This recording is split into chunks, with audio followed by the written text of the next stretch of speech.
الله أكبر.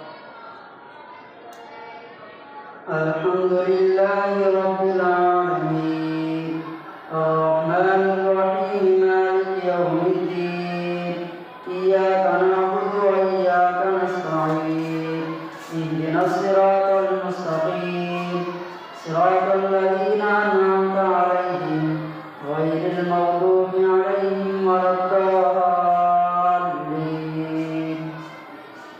أمن خلق السماوات والأرض وأنزل لكم من السماء ماء فأنبتنا به حدائق ذات بهجة ما كان لكم أن تنبتوا شجرها أإله مع الله بل هم قوم يعدلون.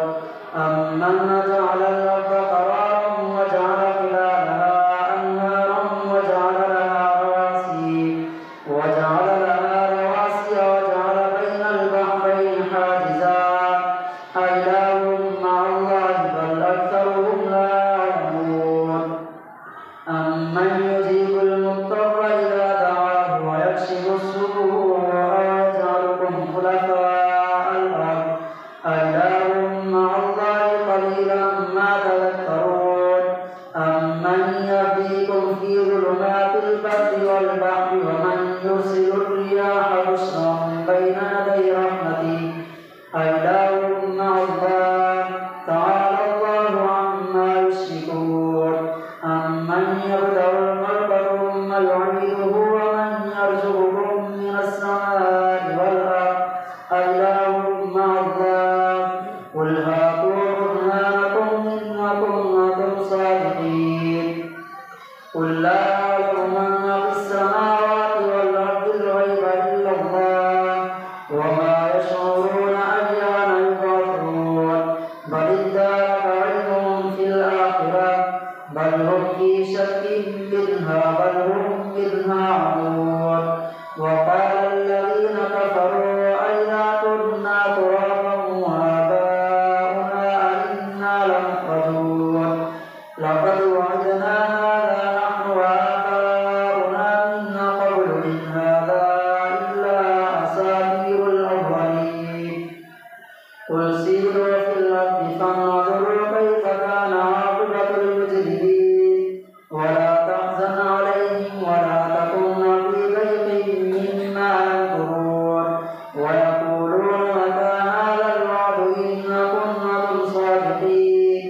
قل عسى أن يكون ردف لكم بعض الذي تستعجلون وإن ربك لذو فضل على الناس ولكن أكثرهم لا يشكرون. وإن ربك ليعلم ما تكن صدورهم وما يعلنون. وما من غائبة إلا في السماء والأرض إلا في كتاب مبين. إن هذا القرآن يقص على بني إسرائيل أكثر الذي هم فيه يختلفون وإنه لهدى ورحمة للمؤمنين. إن ربك يقضي بينهم بحكمه وهو العزيز العليم. فتوكل على الله إنك على الحق المبين. إنك لا تسمع الموتى ولا تسمع الصم الدعاء إذا ولوا مدبرين. وما أنت بهاد العمي عن ضلالتهم إن تسمع إلا من يؤمن بآياتنا فهم مسلمون.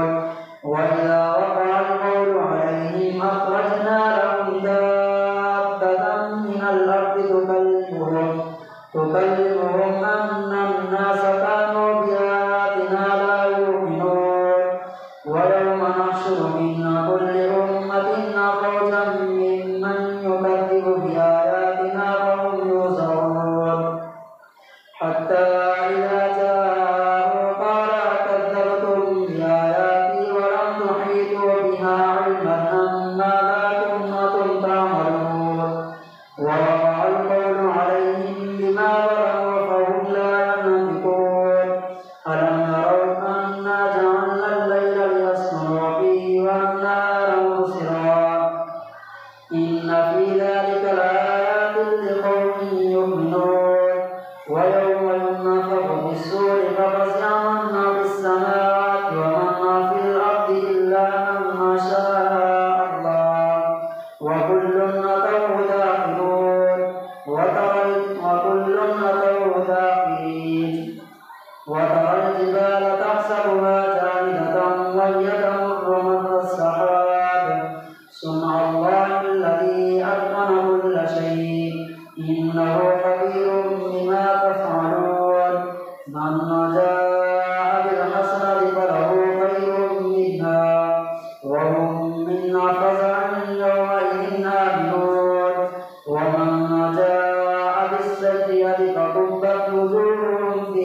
نفسه ومن ضل فقل إنما أنا من المنذرين وقل الحمد لله سيريكم آياته فتعرفونها وما ربك بغافل عما تعملون طاسيم تلك آيات الكتاب المبين نتلو عليك من نبأ موسى وفرعون بالحق لقوم يؤمنون إن فرعون علا في الأرض وجعل أهلها شيعا يستضعف طائفة منهم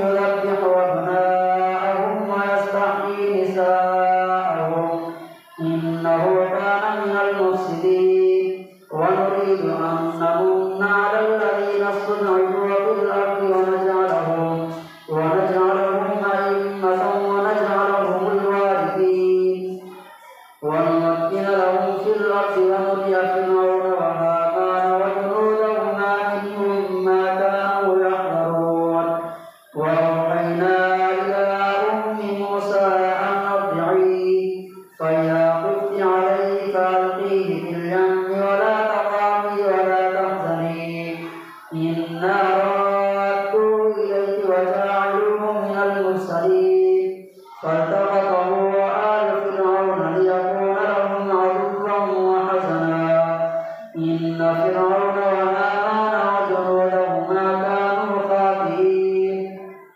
وقالت امرأة فرعون قرة عين لي ولك لا تقتلوه عسى أن ينفعنا أو نتخذه ولدا وهم لا يشعرون وأصبح فؤاد أم موسى فارغا إن كادت لتبدي به لولا أن ربطنا على قلبها لتكون من المؤمنين وقالت لأخته قصي فبصرت به عن أجرب وهم لا يشعرون وحرمنا عليه المراضع من قبل فقالت هل أدلكم على أهل بيت يكفلونه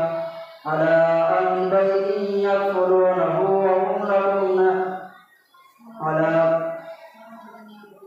وحرمنا عليه المراضع من قبل فقالت هل أدلكم على أهل بيت يكفلونه لكم وهم له ناصحون فرددناه إلى أمه كي تقر عينها ولا تحزن ولتعلم أن وعد الله حق ولكن أكثرهم لا يعلمون الله أكبر سمع الله لمن حمده الله أكبر الله أكبر الله أكبر الله أكبر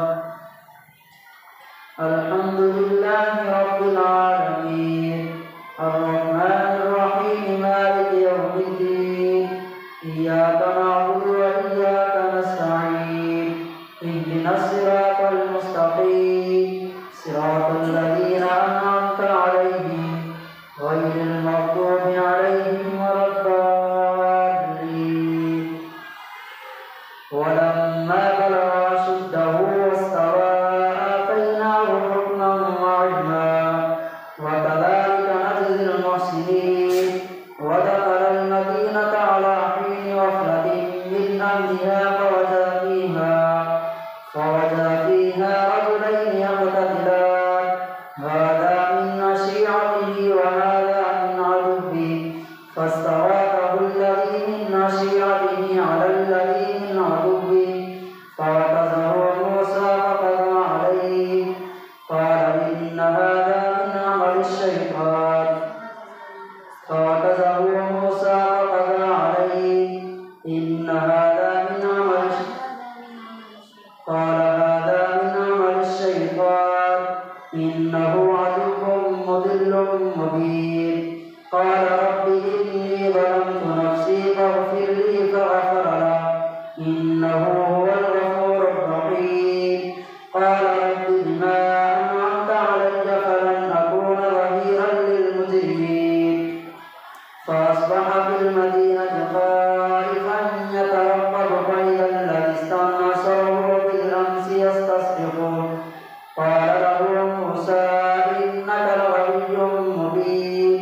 فلما أن أراد أن يبطش بالذي هو عدو لهما قال يا موسى أتريد أن تقتلني كما قتلت نفسا بالأمس إن تريد إلا أن تكون جبارا في الأرض وما تريد أن تكون من المصلحين.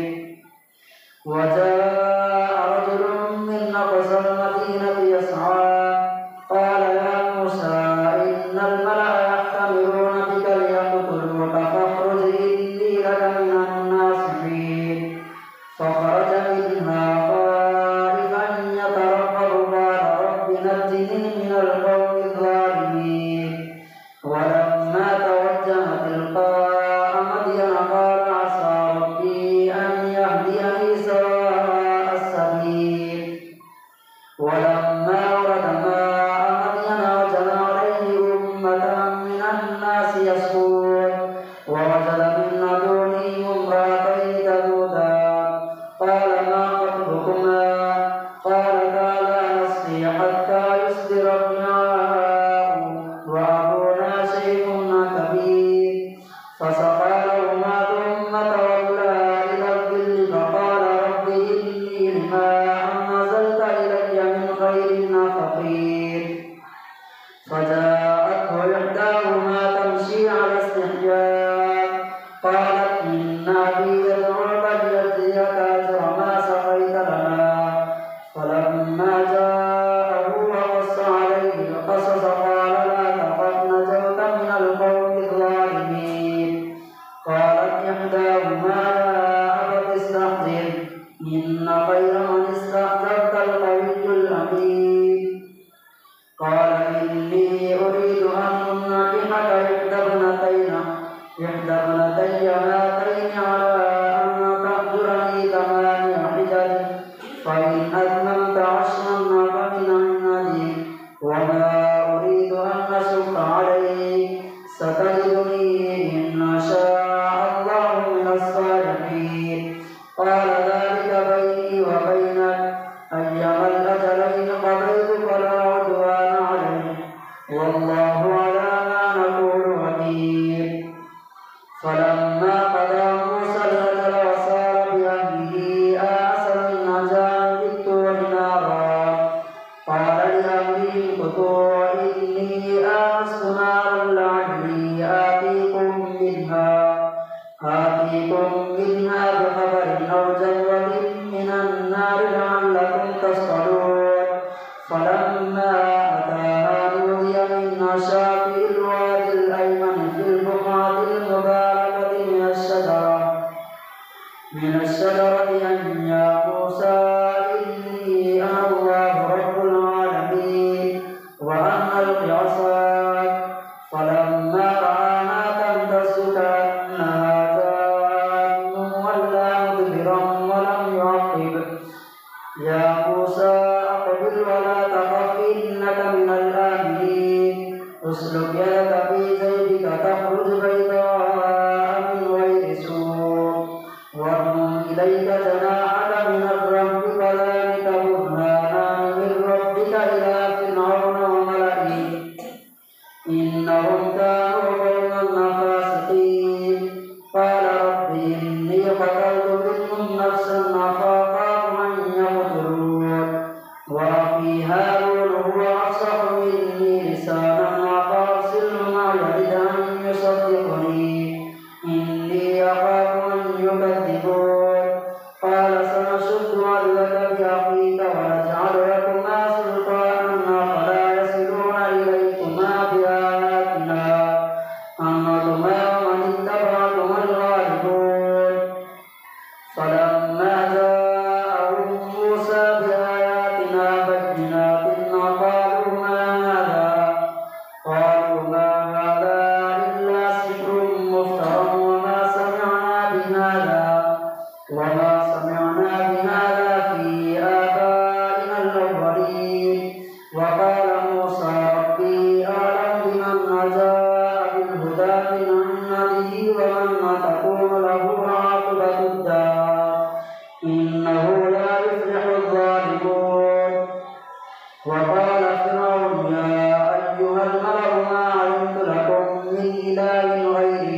وإني لأظنه من الكاذبين واستكبر هو وجنوده في الأرض بغير الحق وظنوا أنهم إلينا لا يرجعون فأخذناه وجنوده فنبذناهم في اليم فانظر كيف كان عاقبة المفسدين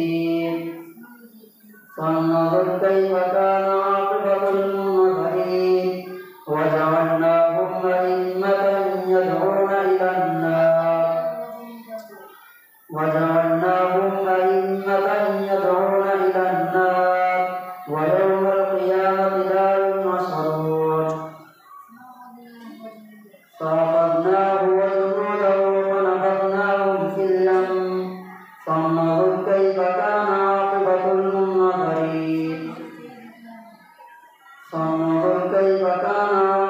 الظالمين فأخذناه وجنوده فنبذناهم في اليم فانظر كيف كان عاقبة المفسدين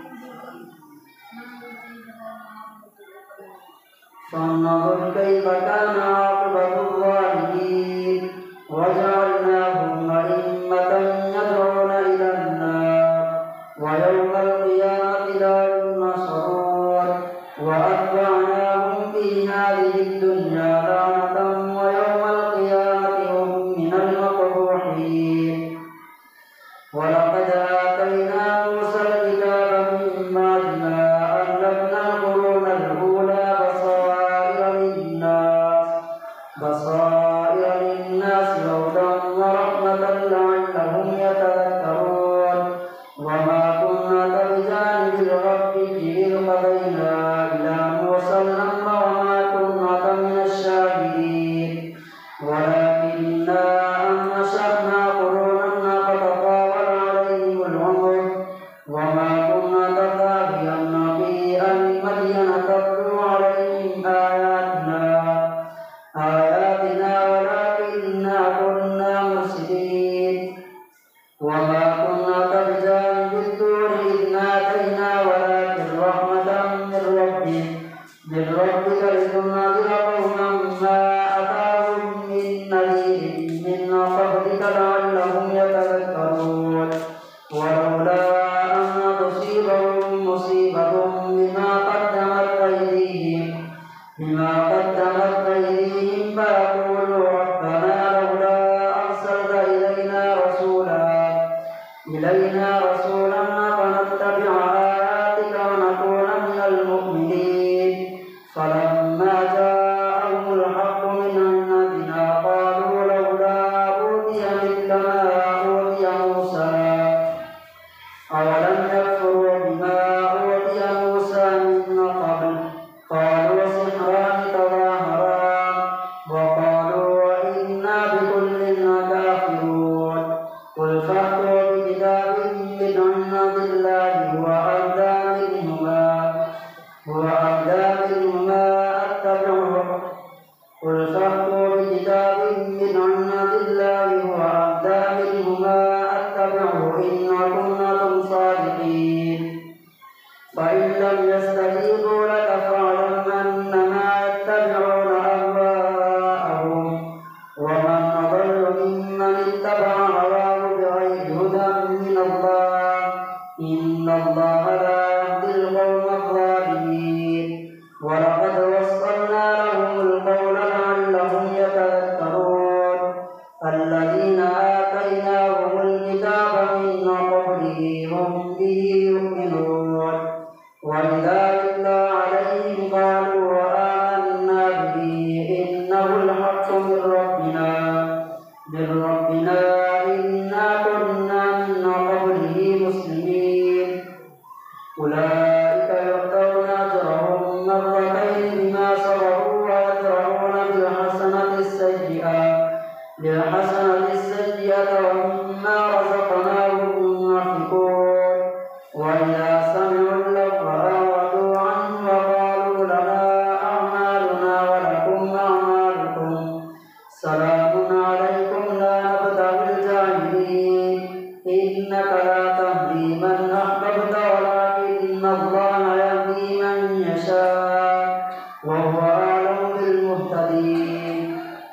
وقالوا وإن نتبع الهدى معك نتخطف من أرضنا أولم نمكن لهم حرما آمنا يجبى إليه ثمرات كل شيء رزقا من لدنا ولكن أكثرهم لا يعلمون. وكم أهلكنا من قرية بطرت معيشتها فتلك مساكنهم لم تسكن من بعدهم إلا قليلا وكنا نحن الوارثين. وما كان ربك مهلك القرى حتى يبعث في أمها رسولا يتلو عليهم آياتنا وما كنا مهلك القرى إلا وأهلها ظالمون. وما أوتيتم من شيء فمتاع الحياة الدنيا وزينتها وما عند الله خير وأبقى أفلا تعقلون.